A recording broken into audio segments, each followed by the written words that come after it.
Hello friends, welcome to Saji kitchen. இன்னைக்கு நம்ம சேனல்ல சுவையான கார சட்னி செய்யறத பத்தி தான் பார்க்க போறோம். இந்த கார சட்னி செய்யறதுக்கு 10 நிமிஷமே ஜாஸ்தி தான், சுலபமா செஞ்சிடலாம். இதை எப்படி செய்யறதுன்றத பார்த்துடலாம் வாங்க. ஸ்டவ் ஆன் பண்ணி அதுல கடாய் வச்சுட்டு தேவையான அளவு எண்ணெய் ஊற்றிக்கலாம்.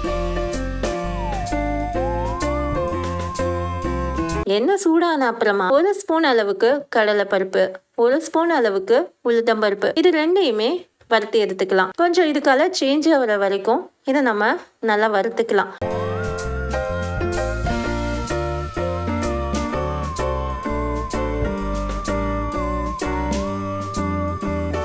இது கொஞ்சம் கலர் சேஞ்ச் ஆனதுமே 3 காஞ்ச மிளகாவை போட்டுக்கலாம். காரம் உங்களுக்கு கொஞ்சம் ஜாஸ்தியா வேணும்னாலும் எக்ஸ்ட்ரா உங்களுக்கு 1-2 போட்டுக்கலாம். இதை போட்டும் நல்லா வதக்கிக்கலாம். 2 வெங்காயத்தை நறுக்கி வச்சிருக்கேன். அந்த வெங்காயத்தையும் இதுல போட்டுட்டு கண்ணாடி பதம் வர வரைக்கும் இதுல நம்ம வதக்கிக்கலாம்.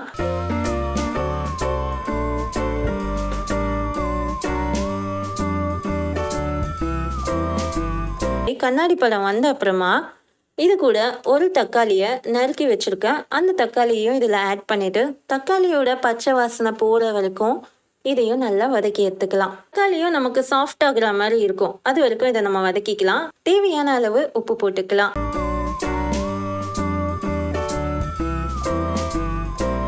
ஒரு ஸ்பூன் அளவுக்கு மிளகாத்தூள் போட்டிருக்கேன். நான் 3 காஞ்ச மிளகா தான் போட்டிருக்கேன். கொஞ்சம் காரத்துக்காக 1 ஸ்பூன் மிளகாத்தூள் போட்டிருக்கேன். உங்களுக்கு காரம் ரொம்ப பிடிக்கும்னா நீங்கள் 1 ஸ்பூனும் போட்டுக்கலாம். இப்போ இது எல்லாத்தையுமே சேர்த்து நல்லா வதக்கி எடுத்துக்கணும். இது எல்லாம் நல்லா மிக்ஸ் ஆன அப்புறமா இதை நம்ம ஒரு தட்டில் போட்டு ஆற வச்சிடணும். இது கொஞ்சம் ஆறின அப்புறமா மிக்சி ஜாரில் நம்ம இதை சேர்த்துக்கணும். இது போல் மிக்சி ஜாரில் சேர்த்த அப்புறமா இதை நம்ம அரைச்சி எடுத்துக்கணும். இதில் நம்ம கொஞ்சம் தண்ணி ரொம்ப அதிகமாக ஊற்றாம கொஞ்சம் ஆட் பண்ணி நம்ம அரைச்சோன்னா இது போல் பேஸ்ட் மாதிரி வரும், திக்காக இருக்கும். தாளிச்சு எடுத்துக்கலாம். அதுக்கு ஒரு சின்ன கடாயில தேவையான அளவு எண்ணெய் ஊத்திட்டு கடுகு கொஞ்சம் போட்டுடுறேன். அது பொரிஞ்சு வந்த போதே கொஞ்சம் கருவேப்பிலையும் போட்டுட்டு அதுல ஒரு காஞ்ச மிளகாவையும் கிள்ளி போட்டுட்டேன். ஜார்ல இருக்க கார சட்னியை எடுத்து ஒரு கடாயில மாத்தியாச்சு. இப்ப நம்ம தாளிச்சு வச்சிருக்கோம்ல, கடுகு கருவேப்பிலை இதெல்லாம் சேர்த்து அந்த சட்னில மேல ஊத்திட்டு இதை நல்லா மிக்ஸ் பண்ணியாச்சு. இப்போ கார சட்னி ரெடி ஆயிடுச்சு.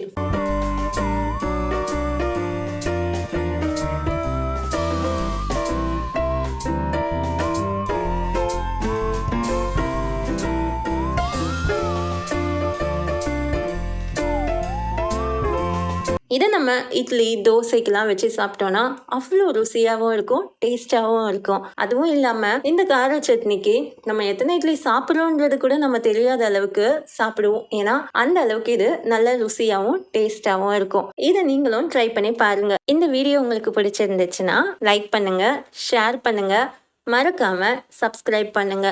தேங்க்ஸ் ஃபார் வாட்சிங்.